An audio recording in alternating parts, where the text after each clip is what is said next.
Mesdames et messieurs, je vous prie d'accueillir les nouveaux docteurs à thèse dans toutes les couleurs facultaires de l'Université de Liège.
Impressionnant, hein? Mesdames et messieurs, chers et chers diplômés docteurs, chères familles, proches, amis qui ont pu se joindre à nous, et je pense aussi à tous ceux qui nous regardent à distance. Vous êtes beaucoup trop nombreux, mais c'est un succès pour la recherche et l'Université de Liège. Chers collègues, doyennes, doyens, et chères ambassadrices et ambassadeurs, Madame Van Loo, Monsieur Laterre et Monsieur Klinkenberg. Ce matin, nous mettons à l'honneur en même temps des docteurs tout juste diplômés de notre université et 3 personnalités qui vont recevoir le titre d'ambassadrice et d'ambassadeur. Car il ne faut pas oublier en effet que derrière chaque docteur diplômé se cache un long parcours, presque une épreuve pour certains d'entre nous, faite de parfois solitude, mais aussi beaucoup de soutien, de doute et de rigueur. Et ces mots rejoignent les témoignages, souvent qu'on entend, des nouvelles docteurs et docteurs à thèse qui décrivent leur parcours scientifique, semé de difficultés, mais aussi de joie, une longue marche dont la persévérance, je dirais même la résilience, conduit au succès final. Elle et il méritent donc ces honneurs académiques que nous leur rendons aujourd'hui au terme de cette longue route. En retour, celles et ceux qui sont venus d'ailleurs sont déjà, ou du moins nous l'espérons, des ambassadeurs de notre université dans leur pays. En tout cas, nous faisons beaucoup à l'Université de Liège et ferons plus encore par la chaleur de notre accueil, la qualité de nos enseignements, de notre recherche, pour leur donner cette envie et cette fierté, afin que grandisse la famille, le réseau national et international de nos alumni. À une autre échelle de temps et de persévérance, les personnalités proposées cette année, comme ambassadrices et ambassadeurs de l'Université de Liège, ont, elles aussi, parcouru cette longue route jalonnée de rigueur et d'excellence. Le professeur émérite Jean-Marie Klinkenberg, la docteure Stéphanie Van Loo, le docteur Jean-Pierre Laterre ont développé dans le monde, à l'extérieur de l'université, des activités prestigieuses, tout en gardant un lien avec notre université. Elle et il contribuent au rayonnement de l'Université de Liège en leur conférant le titre d'ambassadrice et d'ambassadeur. L'ULiège leur rend honneur, les remercie, mais continue aussi un peu égoïstement de profiter de leur talent. Je trouve, et je me répète, que la symbolique est belle de réunir dans une même cérémonie ces jeunes docteurs et ces ambassadeurs de notre alma mater. Il ne faut pas non plus oublier, et Marie Curie nous le dit, le diplôme ouvre les portes, mais le travail commence après. J'invite tout de suite le professeur Dominique Longré, je ne sais pas où il est, ah voilà, président du bureau de doctorat et président du conseil universitaire de la formation doctorale et du doctorat. Merci. Madame la rectrice,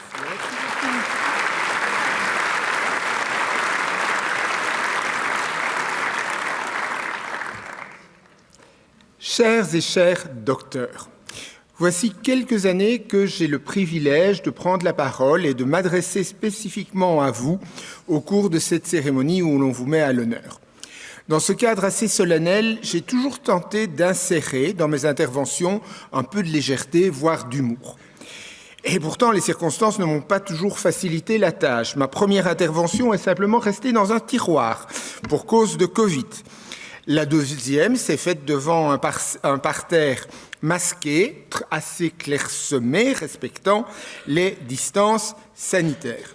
Et puis, il y a eu la guerre en Ukraine, les tragiques événements de Gaza, les menaces pesant sur la liberté des chercheurs ou sur le financement des universités ici et ailleurs, sans compter cette remise en cause régulière de l'utilité et des acquis de la recherche scientifique. Et pourtant, au fil de ces années, dans un contexte mondial souvent assez déprimant, j'ai toujours été certain qu'une belle carrière attendait vos prédécesseurs, tout comme elle vous attend maintenant. Pourquoi, me direz-vous? Mais c'est évident, parce que la formation que vous avez reçue à l'ULiège vous a préparé à faire face à tous les défis qui vous attendent. Cette formation, vous la devez avant tout à votre travail de recherche, mais aussi à l'encadrement prodigué par vos promoteurs, vos comités de thèse ou vos laboratoires. Tout ceci vous ont aidé à atteindre le niveau d'excellence scientifique qui vous caractérise. En complément à vos compétences disciplinaires, diverses formations organisées par l'institution vous ont aidé à acquérir des compétences dites transversales, en vous familiarisant avec la gestion des données, avec la communication du savoir, avec le souci de l'éthique et de l'intégrité scientifique, ou encore avec les problématiques du développement durable. Associés à l'esprit critique, à la rigueur scientifique et à la quête de la perfection, ces multiples compétences acquises pendant votre doctorat vous permettent et vous permettront de trouver des solutions innovantes et pérennes à tous les problèmes sociétaux, environnementaux et économiques du monde actuel. Un grand merci à tous ceux, superviseurs, collègues, formateurs, mais aussi et peut-être surtout vos proches, qui vous ont soutenu dans cette aventure qu'est le doctorat et qui vous ont permis d'atteindre ce degré d'expertise qui est le vôtre. Si je suis confiant dans votre avenir, c'est également parce que vous avez pu acquérir à l'ULiège deux autres vertus particulièrement indispensables aujourd'hui, à savoir l'optimisme et la résilience. L'optimisme, nous dit le trésor de la langue française, c'est non seulement une disposition d'esprit à trouver que tout est pour le mieux, j'avoue que ce n'est pas ce qui va de soi en ce moment, mais c'est aussi la confiance que l'on met dans le dénouement favorable d'une situation inquiétante. Et dans cette acception de l'optimisme, à l'ULiège, vous avez appris à en avoir chaque jour.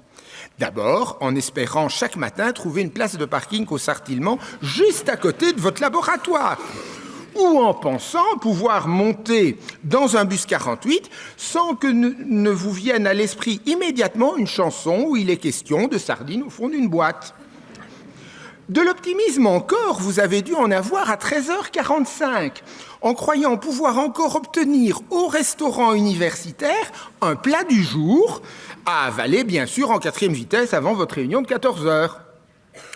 De l'optimisme toujours, en imaginant le lundi matin que votre promoteur pourrait relire dans la semaine un article que vous devez déposer au plus tard le vendredi. Mais en quelque sorte, que vous soyez optimiste, rien de plus normal quand on pense à l'étymologie de ce mot, un mot savant formé sur le latin optimum, le meilleur, et à l'ULiège, c'est bien le meilleur que nous recherchons par l'excellence et l'innovation. Une autre vertu que vous avez acquise à l'ULiège, c'est la résilience.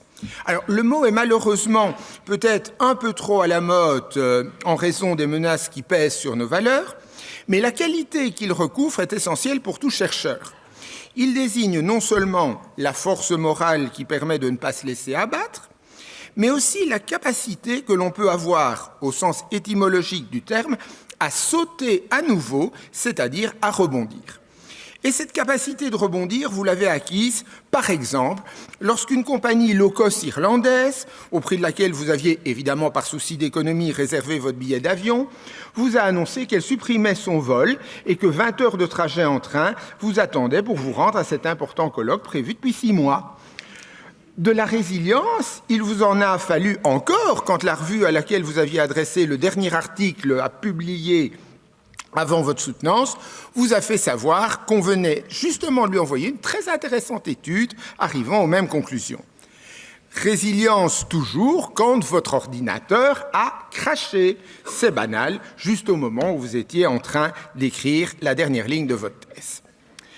De l'optimisme et de la résilience, les 3 docteurs qui vont témoigner dans un instant par vidéo interposée ont dû certainement en avoir une bonne dose pour arriver là où ils en sont aujourd'hui. Votre marraine et vos parrains de promotion, qui vont recevoir aujourd'hui la médaille d'ambassadeur de l'ULiège, ont eux aussi, au cours de leur carrière, su rebondir et saisir toutes les opportunités qui se présentaient à eux. Et vous également, que vous choisissiez de poursuivre dans le secteur académique ou que vous préfériez vous tourner vers le secteur privé ou l'entrepreneuriat, que ce soit en Belgique ou à l'étranger, vous saurez, j'en suis sûr, profiter des nombreuses possibilités qui s'offriront à vous, tout en étant toujours des ambassadrices et des ambassadeurs de l'ULiège, et tout en continuant à porter et à diffuser les valeurs universitaires qui lui sont propres. Je saisis d'ailleurs l'occasion qui m'est donnée pour vous rappeler de transmettre au service alumni, il y a un bureau dans la grande salle derrière cet amphithéâtre, une adresse email personnelle. Avec cette adresse, vous resterez toujours connecté à votre alma mater qui, quel que soit votre parcours futur, sera toujours à vos côtés, tout comme le sera le large réseau de celles et de ceux qui, à votre instar, y ont appris leur métier de chercheur. Au terme de cette intervention, il me reste maintenant une dernière tâche qui m'est toujours particulièrement agréable, celle de vous adresser, au nom du Conseil universitaire à la formation doctorale et au doctorat, toutes nos félicitations pour votre remarquable parcours au sein de notre institution et tous nos vœux de plein succès pour vos projets à venir, où que puisse vous mener une carrière qui sera à coup sûr brillante et fructueuse.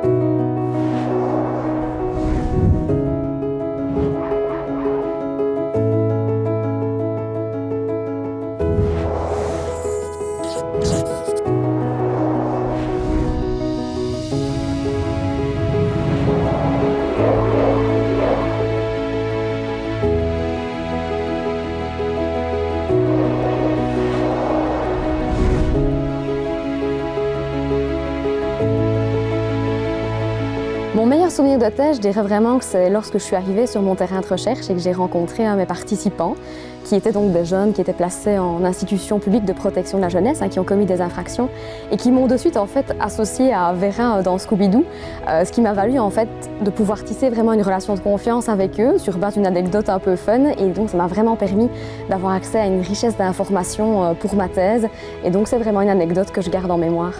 Un de mes meilleurs souvenirs de thèse, c'était lors d'un séjour de recherche à Grenoble avec quelques collaborateurs pour y faire des mesures dans un laboratoire de recherche de pointe.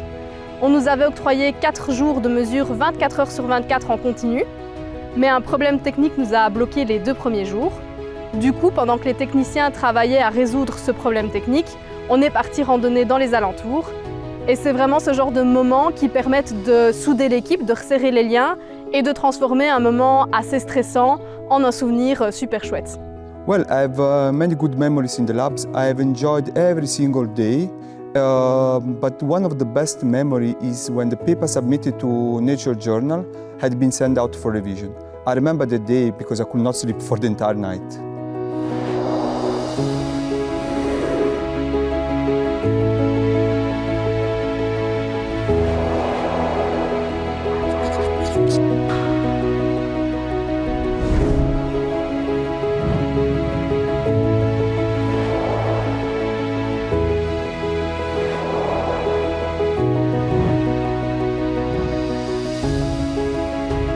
Thanks to the PhD program and above all to my great mentors, I learned the beauty of science. That is not about being always right, but about asking the right questions and being patient when the data challenge your hypothesis.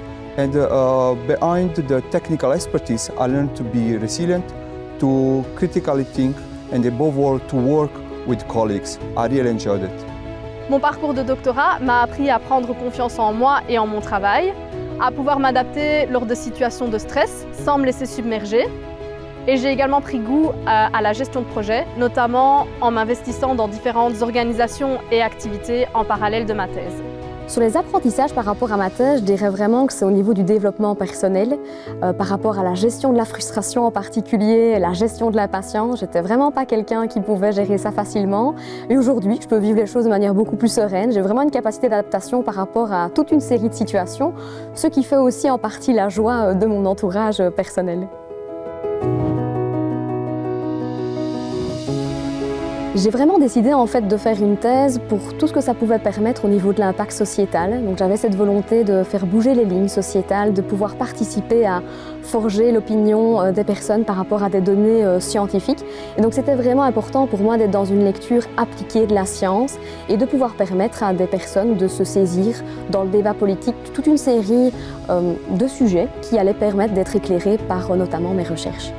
Lors de mes études en sciences appliquées, j'ai déjà été confrontée à plusieurs petits projets de recherche et ça m'intéressait vraiment beaucoup, alors qu'à l'inverse, le monde de l'industrie ne m'attirait pas vraiment.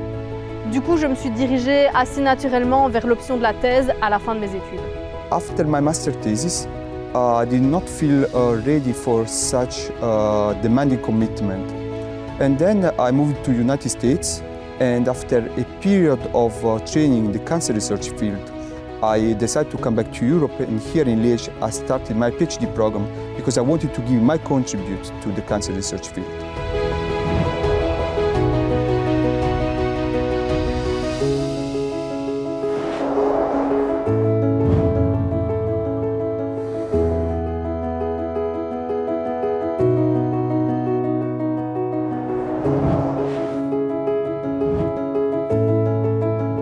I am postdoc, and in the lab we are finalizing the manuscript that we have resubmitted to Nature Journal.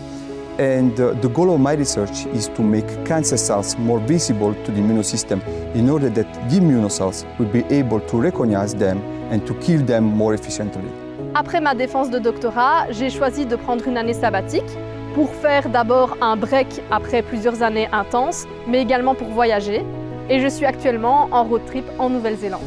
Mes projets actuels portent vraiment sur une forme de sensibilisation, mais au-delà de ça, l'important de donner du feedback à toute une série de professionnels, mais aussi à des citoyens lambda sur ce que peut apporter la science sur toute une série de thématiques et donc l'importance de vulgariser des contenus qui sont parfois présentés de manière simple, mais qui parfois mériteraient plus de complexité et de nuances. Je dirais qu'être docteur à l'ULiège, c'est un petit peu comme monter un meuble d'une grande enseigne suédoise. C'est vraiment avoir un titre de thèse, de travaux de recherche qui demande d'être vulgarisé assez souvent et après 4 ou 5 ans, on n'y arrive pas toujours. C'est avoir un mode d'emploi qui parfois n'est pas toujours très clair, avec une vis qu'il nous reste à la fin, mais qui était peut-être importante, mais on doit faire des choix. Mais ce qui est important, c'est qu'à la fin, on a un meuble qui tient, qui décore bien notre maison et qui nous apporte satisfaction à soi et aussi à sa famille et aux autres. Être docteur à l'ULiège, c'est pouvoir accéder à des formations de qualité, mais également de participer à des événements organisés par les doctorants pour les doctorants, afin de se rencontrer, de pouvoir échanger sur nos parcours de thèse, sur nos difficultés, mais également se détendre entre 2 deadlines. Ça crée une vraie communauté et je suis très contente d'avoir pu en faire partie. Being a PhD student at the University of Liège means being in an international environment surrounded by great scientists. And it also helped me personally to build professional and personal relationship with the people here in the lab in Belgium, but also outside of the country.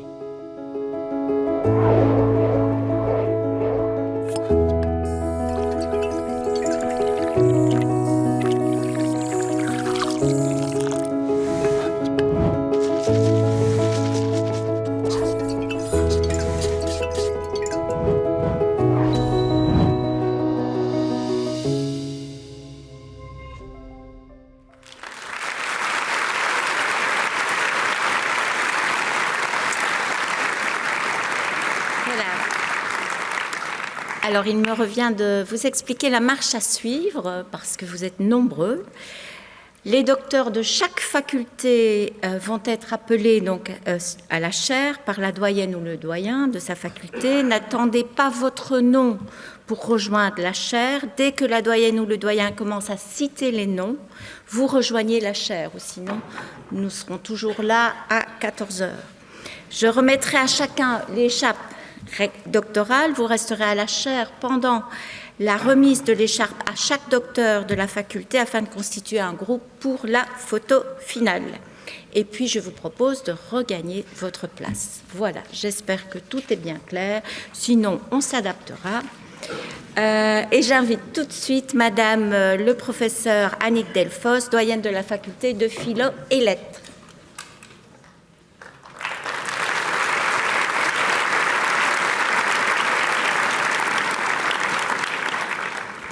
J'ai donc le grand plaisir et l'honneur de vous citer les noms des docteurs et docteurs avec thèse de la faculté de philosophie et lettres. Il s'agit de Yasmine Badir, d'Alison Bishop, de Stéphane Cunescu en co-tutelle avec l'université Paris 8, Vincennes, Saint-Denis en France, d'Andrea Fanciulli en Italie, de Lucas Frisch, France en co-tutelle avec l'université de Lorraine, elle-même en France, de Nicolas Grégoff, de Pierre-Yves Voulmont, Maxime Joseph, Jason Julio de France en co-tutelle avec l'université de Normandie en France, Mathilde Quézin en co-tutelle avec l'Università di Bologna en Italie, Mao Kiel, Luca Lorenzon en co-tutelle avec l'Università degli Studi di Padova en Italie, Michael Melfert en France en co-tutelle avec l'Université de Strasbourg, toujours en France, Aurore Matisse, Sandra Hoth, Fabio Recchia, Victor Royo Viñuales d'Espagne en co-tutelle avec l'Université catholique de Louvain et Élise Schurgers. Je tiens à les féliciter très chaleureusement pour leur beau parcours et l'aboutissement de leur thèse de doctorat. On peut vraiment dire que leur travail et leur réussite honorent la faculté de philosophie et lettres et partant l'université de Liège et augurent de riches chemins variés à venir.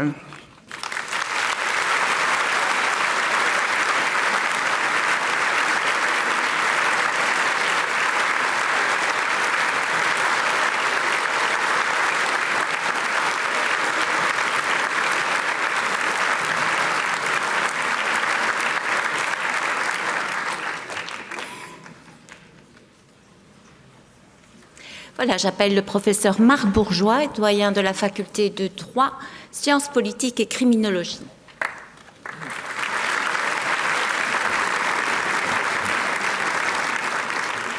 Quel grand bonheur pour moi et pour ma faculté de pouvoir proclamer les docteurs et docteurs en droit, en sciences politiques et en criminologie.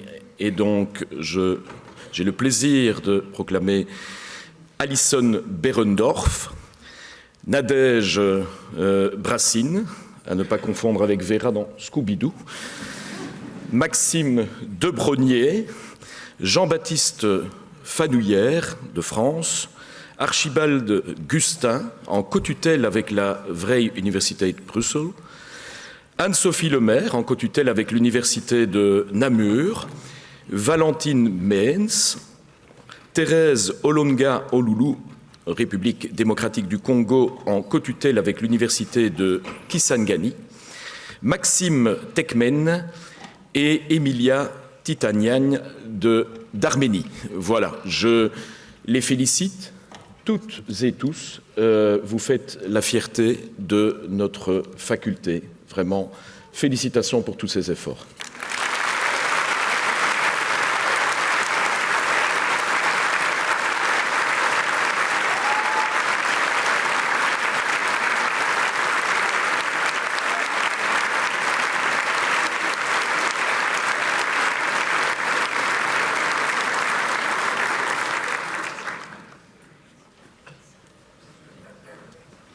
J'invite la professeure Madame Gentiane Asbrook à me rejoindre, doyenne de la faculté des sciences.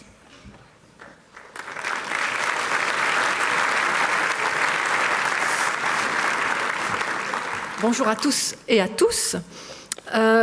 Je suis ravie d'être là pour proclamer les docteurs de la faculté des sciences pour l'année 2025 et je profite de l'occasion pour remercier les nombreux collègues de la faculté des sciences qui sont là pour profiter également de la cérémonie.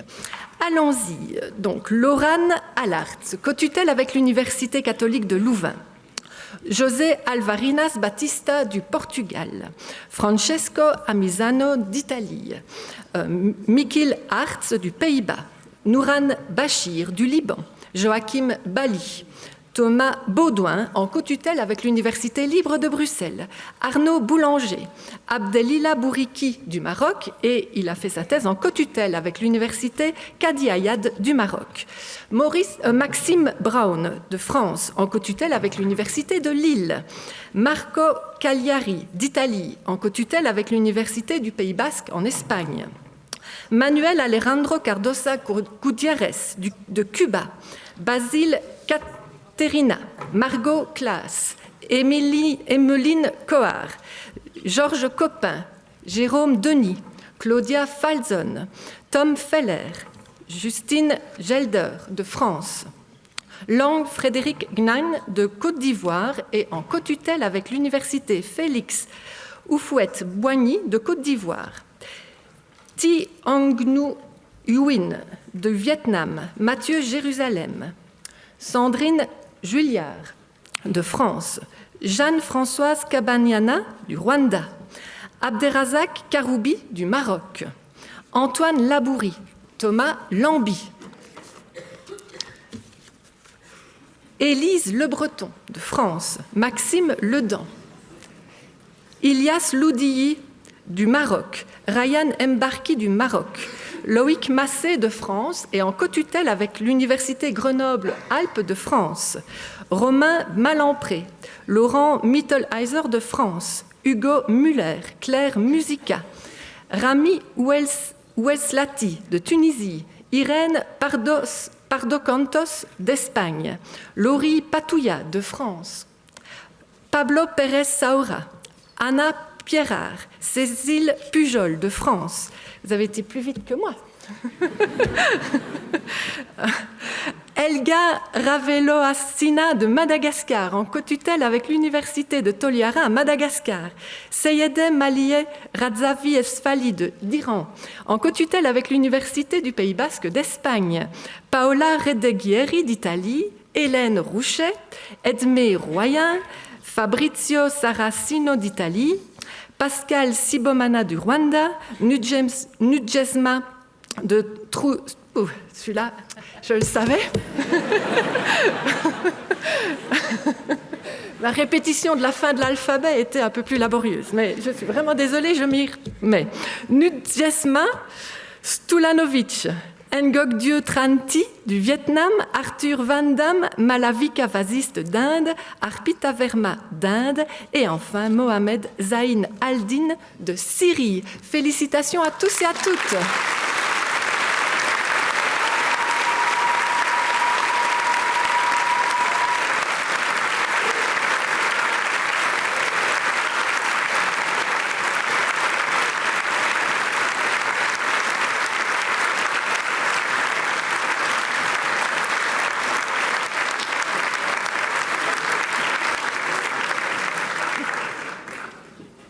Et on peut féliciter Madame la doyenne.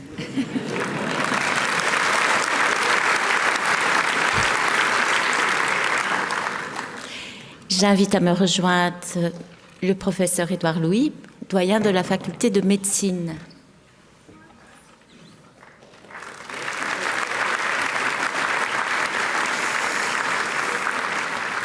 Bonjour à toutes et à tous. Je suis très heureux et honoré de proclamer les nouveaux docteurs à thèse de la faculté de médecine.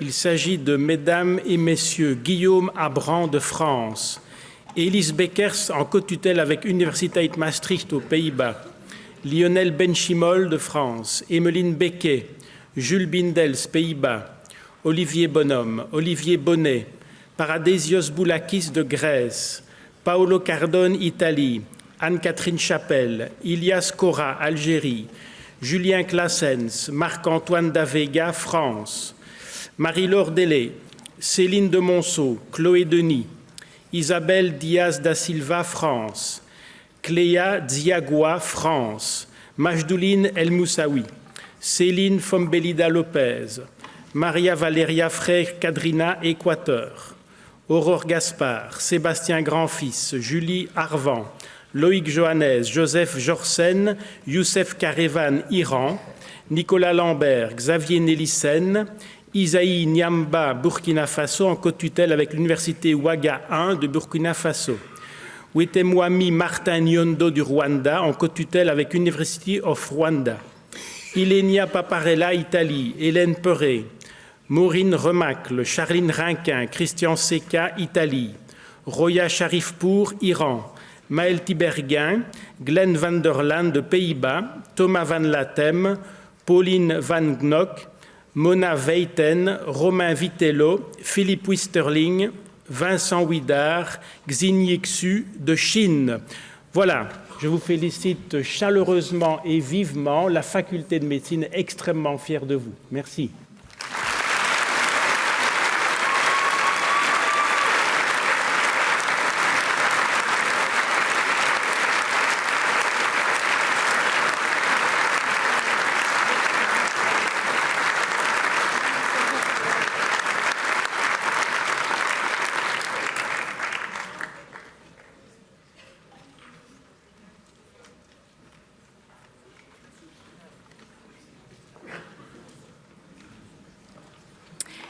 C'est un honneur pour moi de vous présenter le premier ambassadeur, Jean-Marie Klinkenberg.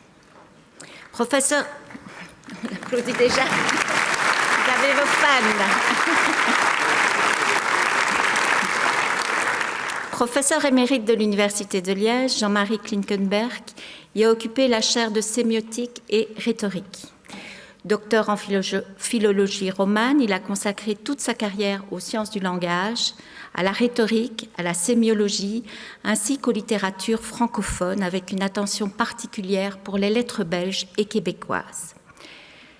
Ce qui frappe d'abord, c'est l'ampleur et l'écho international de ses recherches.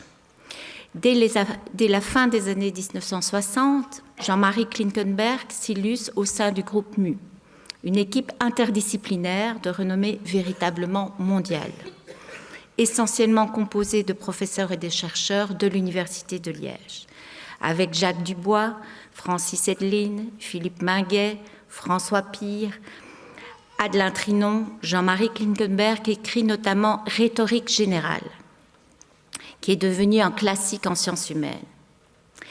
Il contribue ensuite à orienter la sémiotique dans une direction sociale et cognitive à travers des ouvrages majeurs, comme Traité du signe visuel, pour une rhétorique de l'image et Principia Semiotica, aux sources du sens, deux autres ouvrages publiés par le groupe MU. Intellectuel engagé dans la vie publique, il assure la présidence du Conseil de la langue française et de la politique linguistique. Professeur visiteur dans plusieurs universités en Europe et dans le monde, docteur honoris causa de plusieurs universités, Jean-Marie Klinkenberg porte ailleurs et parfois loin, très loin, la renommée de notre université. Très loin, mais aussi très proche. Après avoir fait de lui un officier de l'Ordre des Palmes académiques et un commandeur des arts et lettres, la République française insiste, comme il l'écrit, avec une pointe de malice, en l'élevant en décembre dernier au grade d'officier dans l'ordre de la Légion d'honneur, la plus haute distinction française.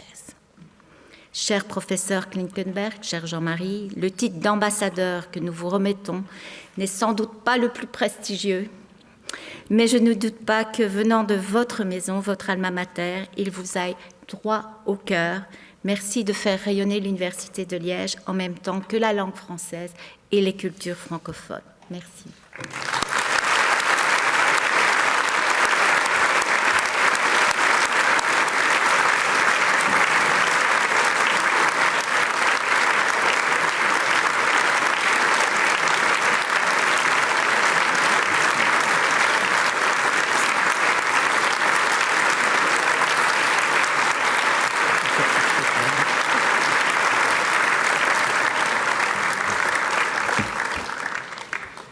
Merci, Madame la rectrice, pour la confiance qu'à travers vous, mon université me témoigne.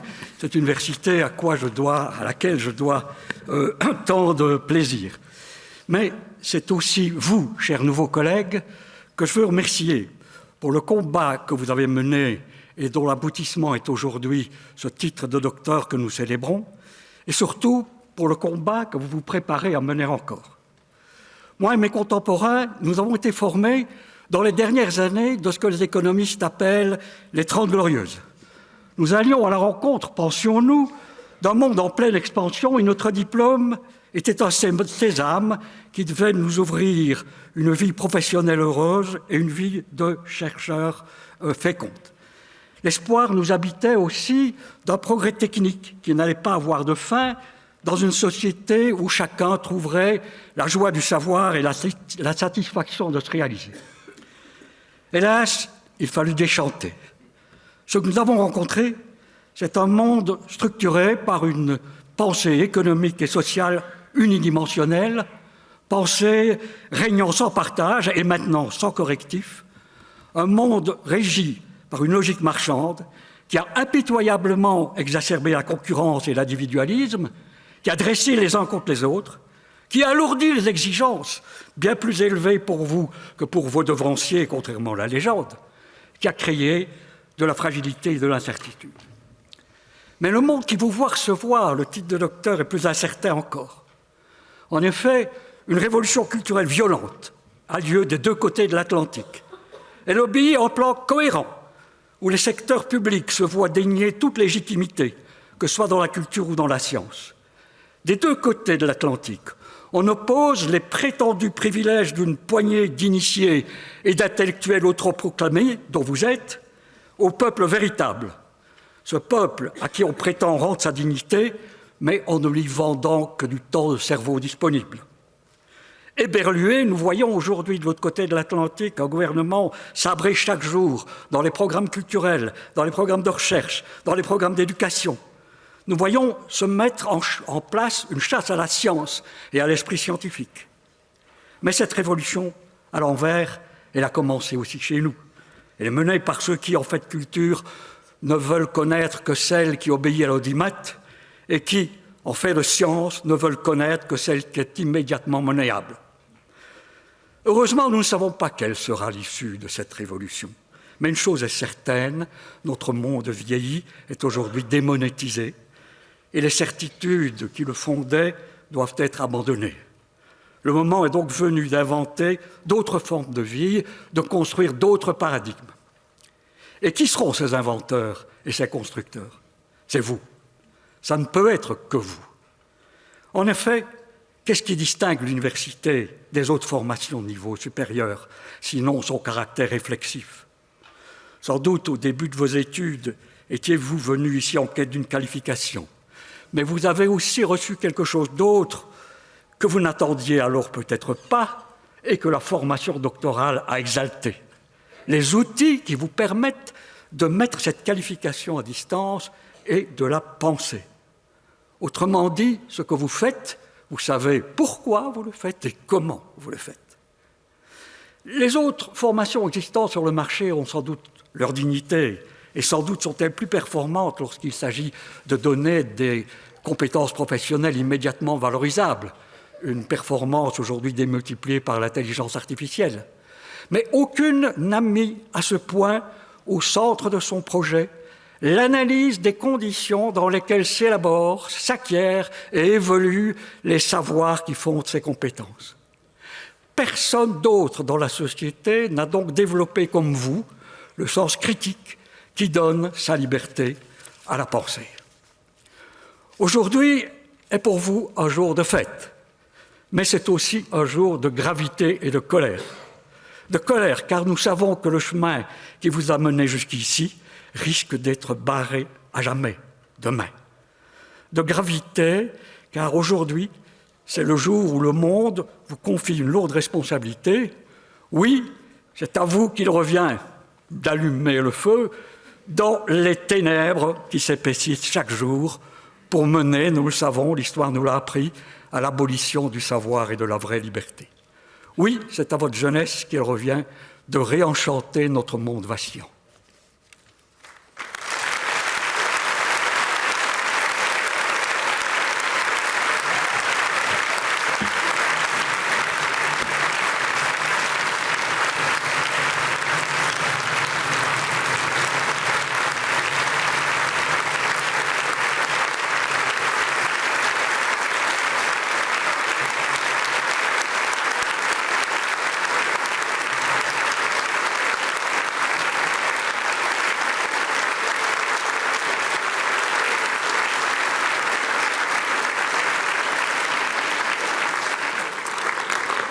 J'invite le professeur Éric Delay, doyen de la faculté des sciences appliquées, à me rejoindre.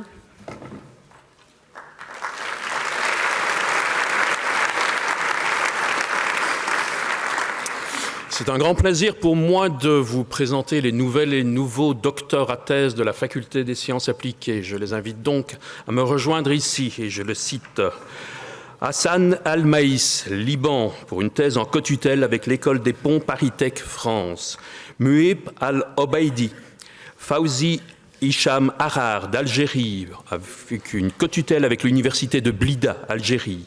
Sophie Bekish, Adrien Bolland, Armin Bosten, Louis Brouillot, Astrid Kantamessa, Anasua Chakraborty d'Inde, Louis Christians, en cotutelle avec l'université de Mons, Antonin Collot, Victor Dachet, Thomas Dehaze de France, Arnaud Delaunoy, Clément Delay, Gabriel Di Gregorio, Arthur Fion, Giuseppe Ganghemi d'Italie, Su Chia-gong de Chine, Thomas Gregov pour une thèse en cotutelle avec l'Université libre de Bruxelles, Julien Heremans, Samane Hosenzadeh Bahreini, Marc Joiret, Martin Lacroix en cotutelle avec l'Université catholique de Louvain, Gaspard Lambrex, Antoine Laterre en cotutelle avec l'Université catholique de Louvain, Nicolas Leclerc, David Leleu,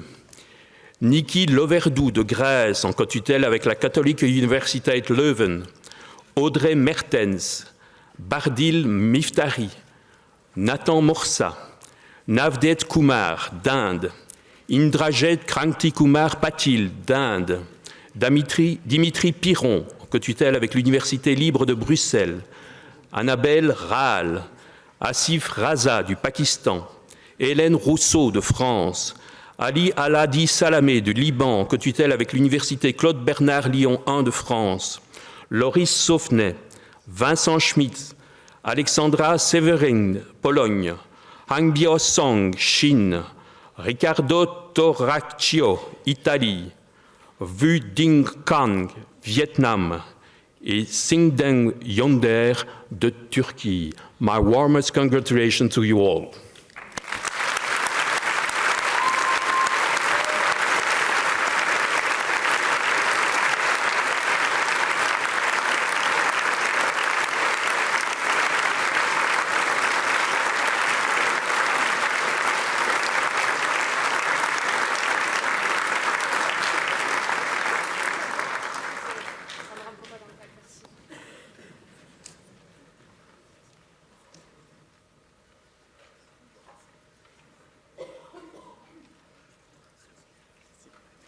J'invite monsieur le professeur Antoine Klinker, doyen de la faculté de médecine vétérinaire, à me rejoindre.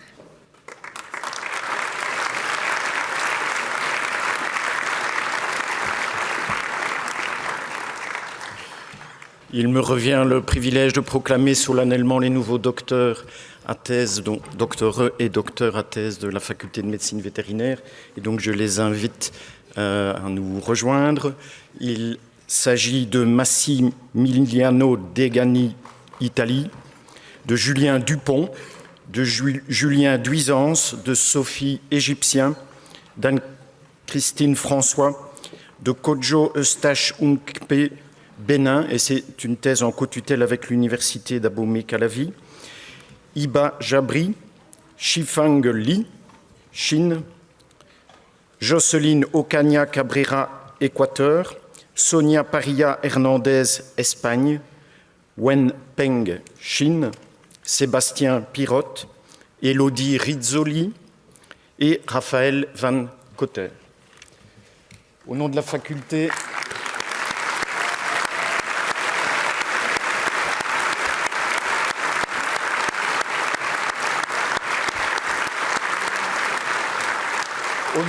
au nom de la faculté, je vous félicite sincèrement pour cette belle réalisation. Nous félicitons évidemment aussi vos promotrices, vos promoteurs, toutes les personnes qui vous ont soutenu pendant ces longues années. Et c'est la réussite évidemment de tout le monde. Et nous vous souhaitons, je dirais, l'optimum pour la suite de votre carrière et une bonne continuation. Merci.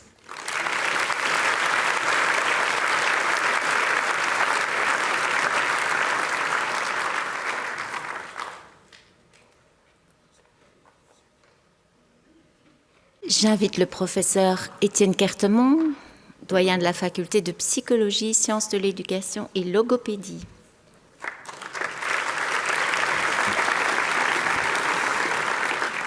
Alors, en faculté de psychologie, logopédie et sciences de l'éducation, on a parfois une gentille rivalité entre la recherche quantitative et la recherche qualitative. Alors, dans ma liste de cette année, c'est clairement la qualité qui va l'emporter sur la quantité.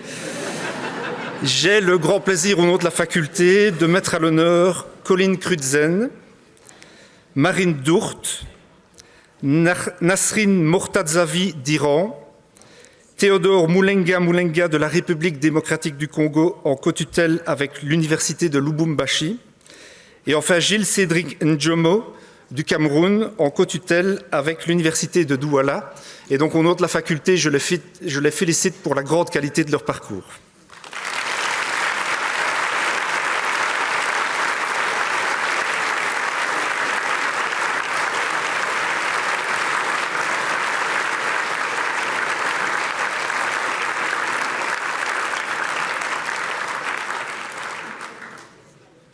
J'invite le professeur Wilfried Nissen, doyen de HEC, à me rejoindre.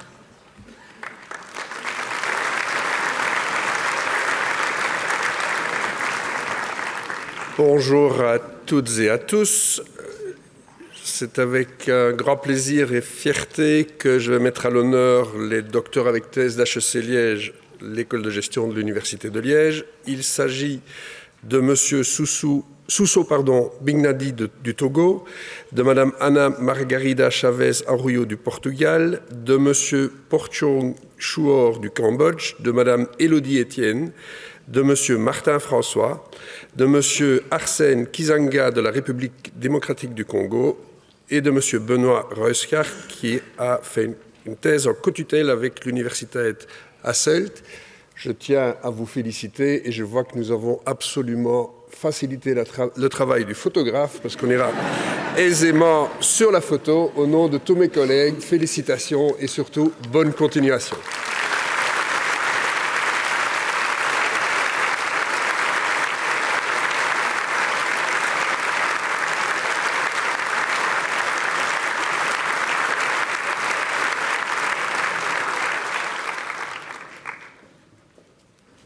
Madame Stéphanie Van Loo. Le parcours de Stéphanie Van Loo illustre de manière très concrète la capacité de l'université à faire naître des idées, à les faire grandir par la recherche, puis à la projeter bien au-delà de nos frontières. Ingénieure biomédicale et docteur en sciences de l'ingénieur de l'Université de Liège, Stéphanie Van Loo s'est spécialisée dans un domaine prometteur. La microfluidique des gouttelettes, une technologie qui permet d'encapsuler et d'analyser des cellules individuelles dans des gouttes minuscules, ouvrant des perspectives nouvelles pour comprendre, trier et manipuler des cellules rares ou fragiles. Au sein du Microfluidics Lab à Liège, elle a consacré près de 10 ans à développer et perfectionner cette approche. Ces travaux ont notamment conduit à la conception d'un système capable de trier des cellules vivantes à très haute vitesse tout en préservant leur viabilité. De cette recherche patiente et ambitieuse est né Modaflow, un instrument compact et automatisé pensé pour rendre la microfluidique plus accessible aux biologistes et aux équipes de recherche, y compris hors des laboratoires spécialisés. Les applications de cette technologie parlent d'elles-mêmes. Découverte d'anticorps thérapeutiques, oncologie, immunologie, thérapie cellulaire. Autant de champs où l'innovation instrumentale accélère l'innovation médicale et où des outils plus performants peuvent transformer le rythme même de la recherche. Mais le parcours de Stéphanie Van Loo ne s'arrête pas à la preuve de concept. En avril 2022, elle fonde LiveDrop, une spin-off issue de son laboratoire universitaire, et elle s'implique dans la construction de l'entreprise depuis les tout premiers prototypes jusqu'à leur transformation en produits commercialisables. À travers LiveDrop, l'expertise développée ici, à Liège, rayonne désormais à l'international, avec une présence qui s'étend notamment jusqu'aux États-Unis. Preuve que l'écosystème liégeois sait aussi parler au monde et y trouver sa place. Merci Stéphanie Vanloo d'incarner si bien ces ponts entre université, innovation, impact sociétal, et merci surtout de représenter si brillamment l'Université de Liège en Belgique et dans le monde.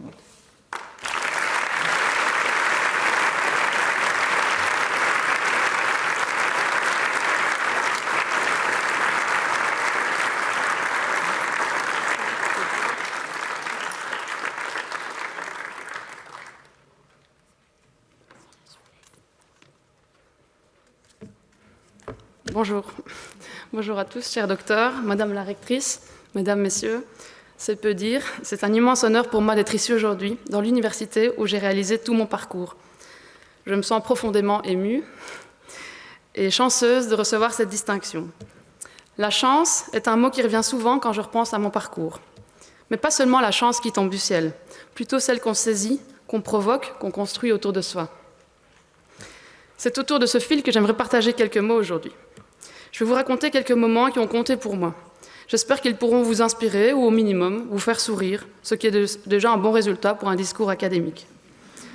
Le premier moment, c'est celui où j'ai osé tracer ma route. En début de parcours, j'hésitais entre les études d'ingénieur, de médecine et de biologie. J'ai finalement choisi le cursus d'ingénieur civil biomédical, un petit peu entre tout. Après les études, je travaillais comme ingénieur de recherche à l'université. Lors d'une conférence à laquelle j'avais eu l'occasion d'assister, j'ai découvert une technologie que j'ai trouvée fascinante, la microfluidique, dont Madame la rectrice vous a déjà parlé. Merci beaucoup.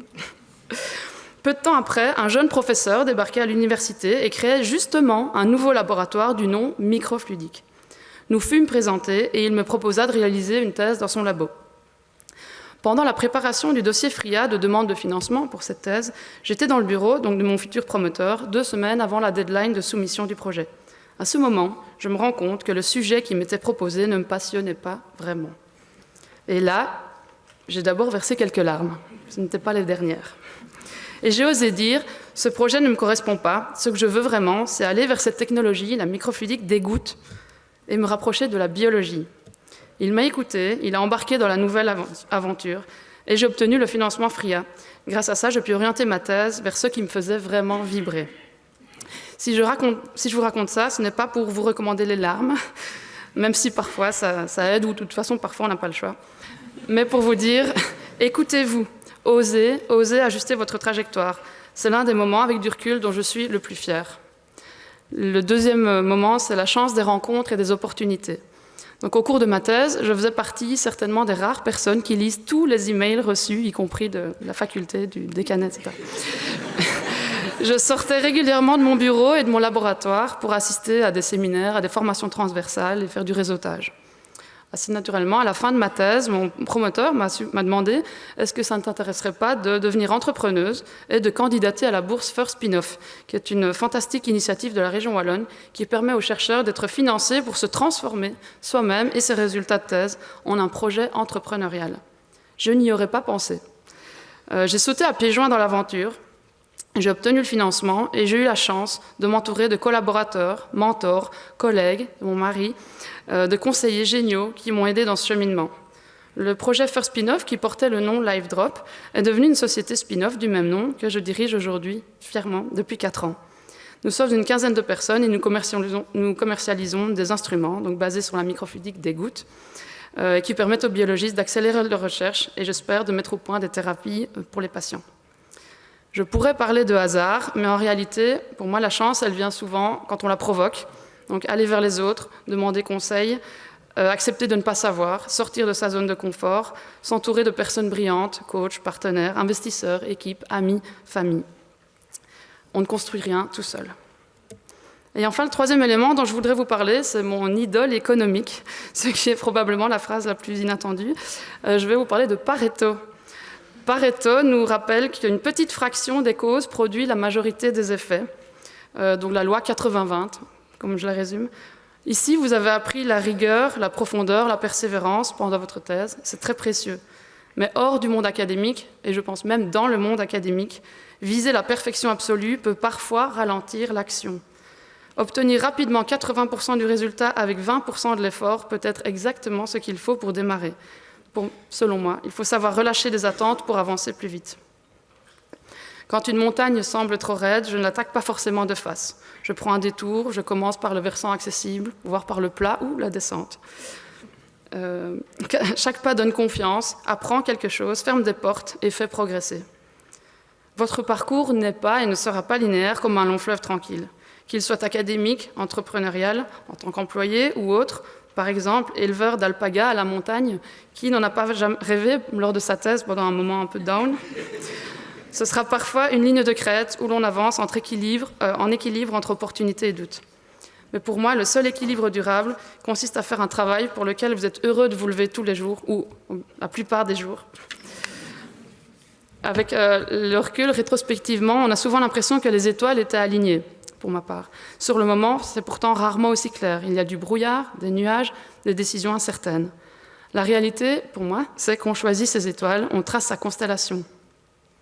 On suit son intuition, ses valeurs, qui est ce phare intérieur qui aide à tenir le cap pendant les tempêtes ou les moments de doute. Je n'aurais certainement pas terminé ma thèse si je n'avais pas osé changer de direction dès le départ. Et la suite n'a été qu'un enchaînement d'opportunités créées ou saisies, de persévérance, de passion et parfois de décisions inconfortables. Et de parfois manque de sommeil. Alors si je devais vous laisser aujourd'hui une idée, c'est celle-ci. Vous avez prouvé votre capacité à affronter la complexité, à persévérer dans la durée et à résoudre l'inconnu. C'est une force. Maintenant, osez, essayez, entourez-vous, cherchez l'impact dans votre travail. Et si vous n'avez pas encore trouvé ce qui vous fait vibrer, continuez de chercher. Félicitations pour votre parcours, très belle aventure pour la suite et encore merci.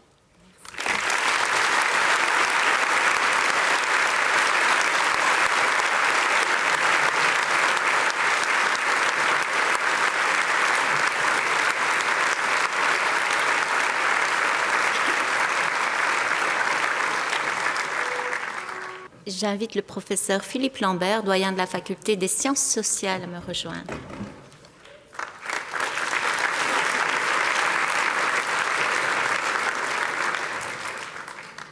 Voilà, merci Madame la rectrice. Bonjour à toutes et tous. Donc, au nom de la faculté des sciences sociales, j'ai le plaisir et l'honneur de proclamer les docteurs et docteurs de notre faculté. Donc, Monsieur Gaëtan Absil, Madame Élodie Hutt, de nationalité française, Madame Charlotte Jewel, de nationalité française, Madame Elam Latifi, Madame Bénédicte Meyers, Monsieur Pavlos Papadopoulos, de nationalité grecque, Madame Lisa Pelsers, Monsieur Mami Andrianiena Rakoton Johari, de nationalité malgache, dans le cadre d'une co-tutelle avec l'université d'Antananarivo à Madagascar. Et enfin, Madame Baké Marie-Thérèse Seko-Orou, de nationalité béninoise, dans le cadre d'une co-tutelle avec l'université d'Abomey-Calavi au Bénin.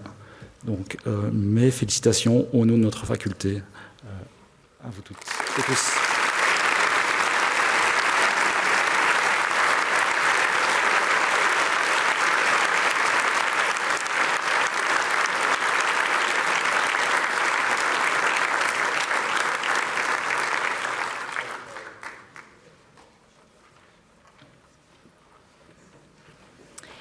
J'invite le professeur Marie-Laure Fauconnier, doyenne de la faculté de Jean Blou Agrobiotech.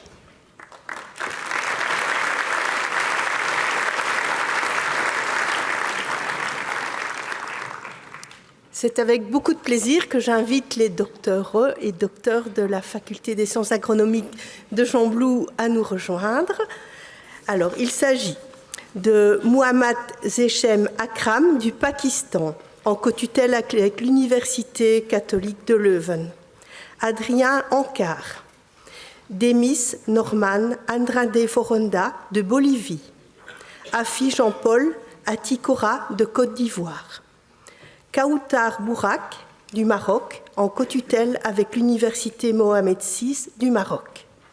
Roxane Brunwiller. Christina Veronica Bustos Cosios d'Équateur, en cotutelle avec l'Université catholique de Valparaiso au Chili. Li Sheng de Chine. Mathieu de Lanmeter. Si Min Fan de Chine. Égide Gachibwenge du Burundi. Jiashu Guo de Chine. Égide Gachibwenge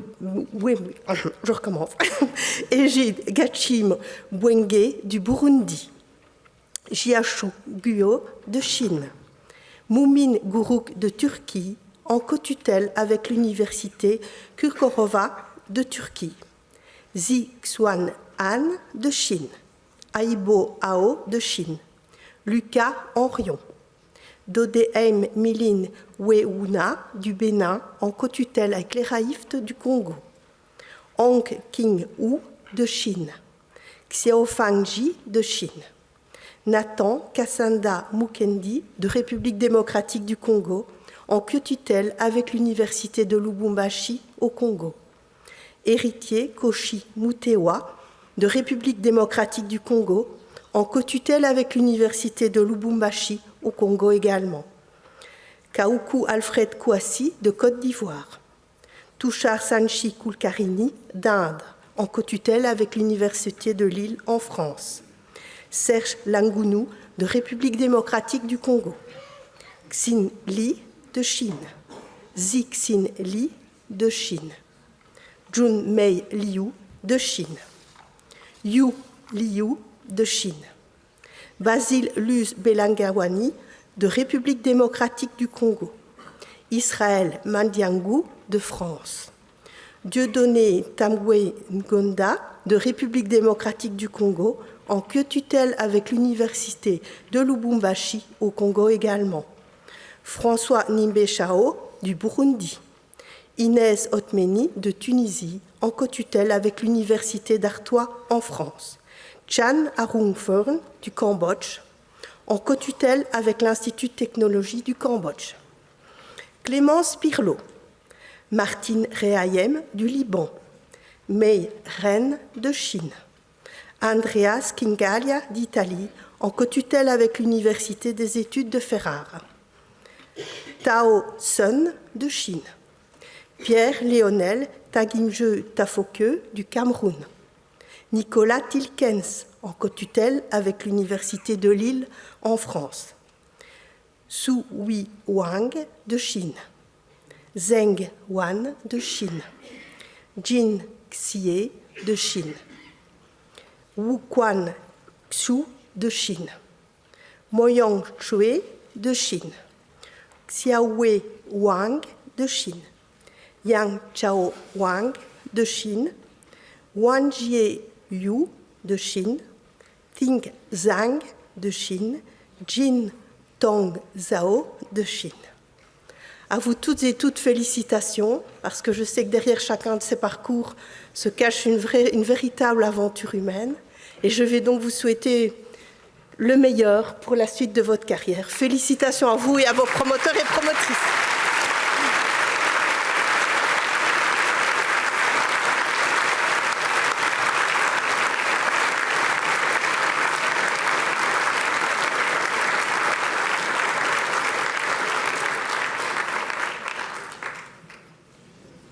Alors j'invite le professeur Pierre Allot, doyen de la faculté d'architecture, à me rejoindre.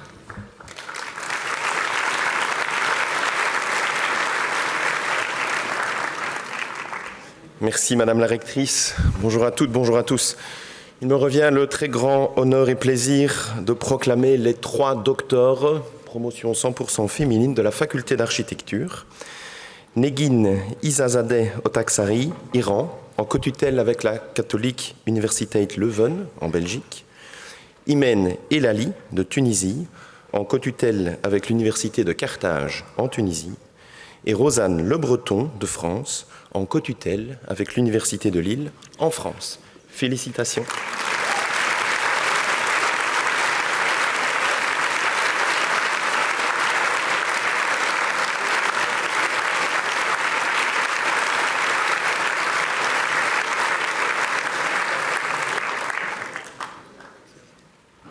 Parfois surgit au devant de la scène une personnalité peu connue, du moins du grand public, à la faveur d'une information de caractère exceptionnel.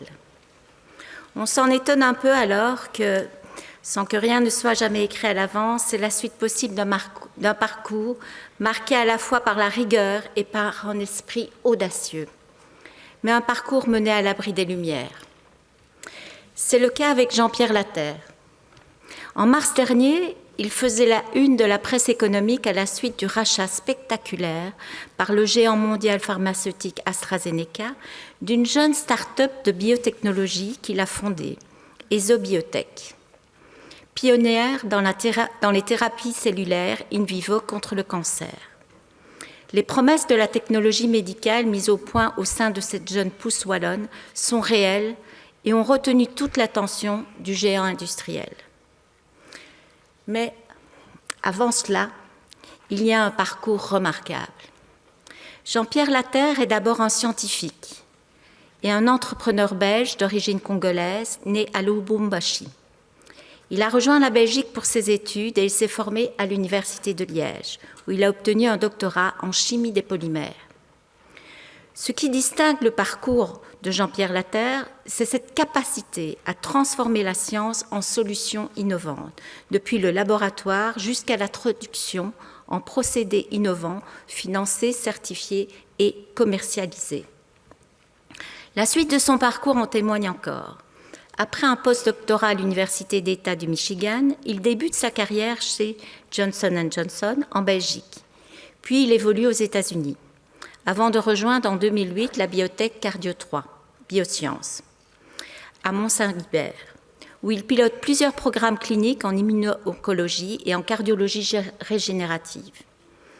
En 2021, il fonde EsoBiotech, start-up wallonne dédiée à l'ingénierie cellulaire in vivo, pour rendre la thérapie du cancer plus accessible, moins onéreuse et plus sûre pour les patients. C'est cette approche innovante qui conduit donc à l'acquisition de la société par AstraZeneca. Cher Jean-Pierre Laterre, merci de porter ce visage d'une université qui forme, qui invente et qui ose. Merci.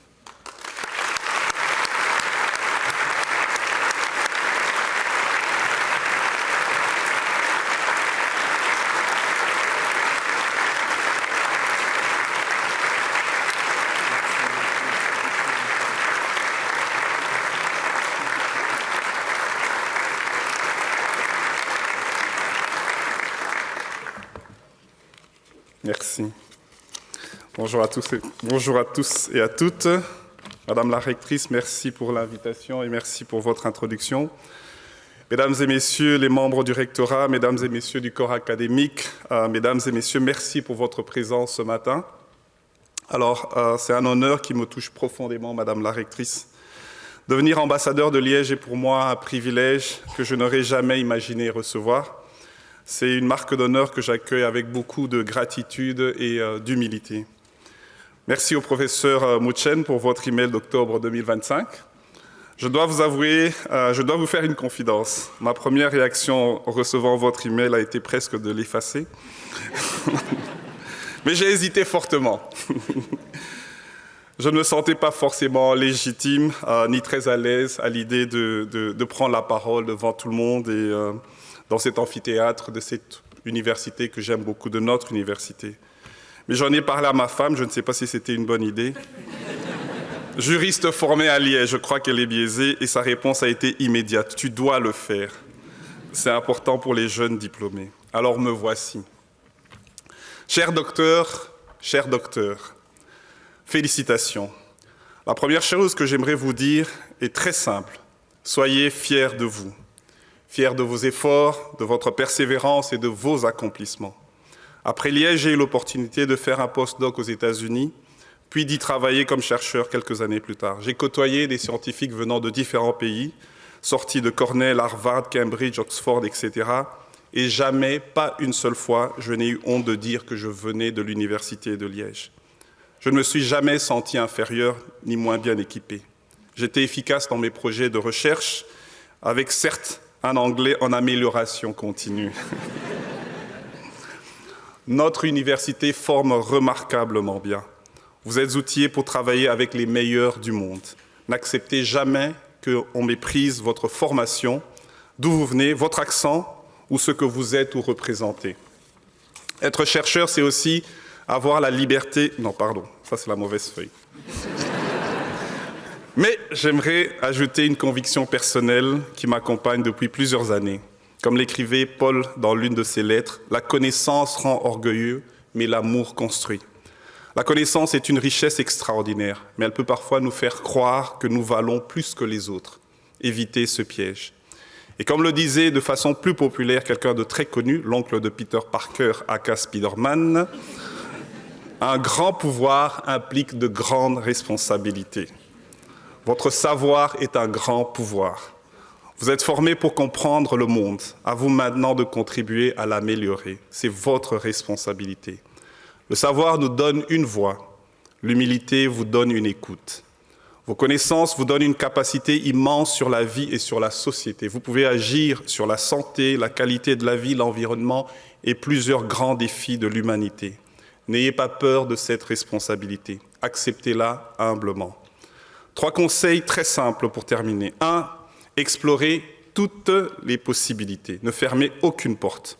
Lorsque j'ai commencé mon postdoc dans une ville inconnue, dans un appartement très très modeste, je n'avais aucune idée des opportunités qui s'ouvriraient devant moi. Mais ce postdoc a été l'une des plus belles expériences de ma vie. La vie réserve souvent des chemins inattendus qui nous conduisent à notre destinée. 2. Sortez des sentiers battus. Être chercheur, c'est aussi avoir la liberté de penser différemment. Vous êtes formés pour penser différemment, oser, tenter, innover. Nous avons la chance d'avoir un métier qui peut améliorer la condition humaine et nos sociétés. Utilisez cette liberté. 3e, n'avancez jamais seul. Votre plus grand levier d'impact, ce sont les autres. Valorisez les autres. Faites-les grandir. Ne méprisez personne, encore moins ceux qui n'ont pas votre grand diplôme. Nous l'avons entendu plusieurs fois, seul on va vite, ensemble on va plus loin. La vie est un marathon. Enfin, en ce jour particulier, soyez reconnaissants. Prenez le temps de remercier ceux qui ont cru en vous, vos parents, vos grands-parents, votre famille, parrains, marraines, vos frères et sœurs, vos amis, vos partenaires, vos conjoints. Dédiez-leur ce diplôme. Sans eux, vous ne seriez peut-être pas ici ce matin. Permettez-moi de terminer sur une note personnelle. Du plus profond de mon cœur, je veux exprimer toute ma gratitude envers mes parents qui sont ici, pour leur sacrifice et leur amour continu. À ma famille présente aujourd'hui, une toute petite partie, votre soutien me donne des ailes. À mes amis proches, avec une pensée particulière pour Victor et Chantal, vos regards me portent. À mes précieux enfants, vous êtes ma plus grande fierté. Et enfin, à ma meilleure amie, ma conseillère, mon avocate, mon soutien indéfectible, mon épouse, merci de m'avoir suivi dans toutes ces aventures, ces déménagements et même les hivers du Michigan avec notre petite Toyota un peu pourrie. Merci pour qui tu es. Merci à tous.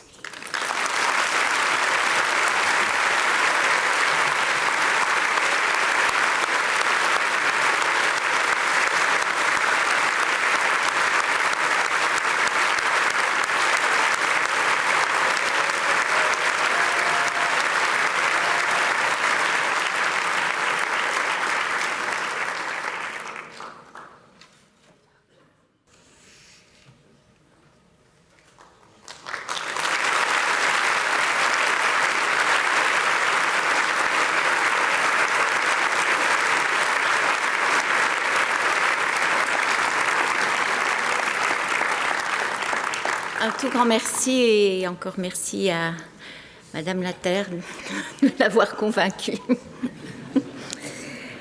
Alors, le déroulement du lancement de la TOC. Quelques mots. Il s'agit de votre dernière épreuve, c'est-à-dire qu'il faut lancer la TOC à la verticale pour pouvoir la récupérer et ne pas heurter vos voisins, ni vos doyens, ici devant. Donc, je vous propose de vous lever. Je compterai jusqu'à 3. Et à 3, vous la lancez et la récupérez. Est-ce que tout le monde est prêt? Oui. 1, 2, 3. Bravo!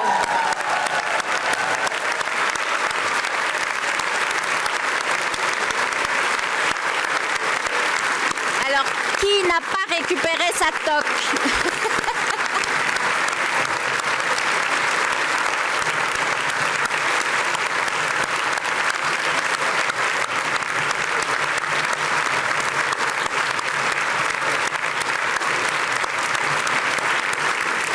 Merci.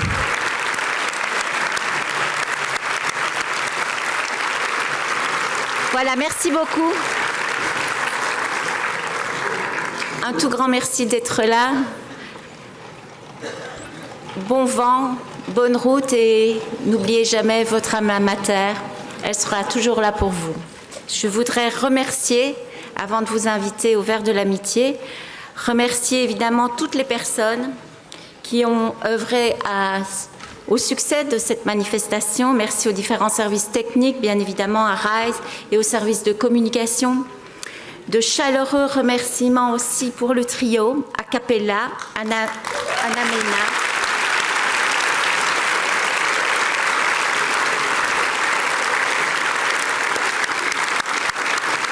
qui a accompagné brillamment cette cérémonie, qui nous a transportés. Le trio est composé de Hélène Lair, soprano, de Maïté Graf, mezzo-soprano, et de Anna-Cécile Lopez, alto.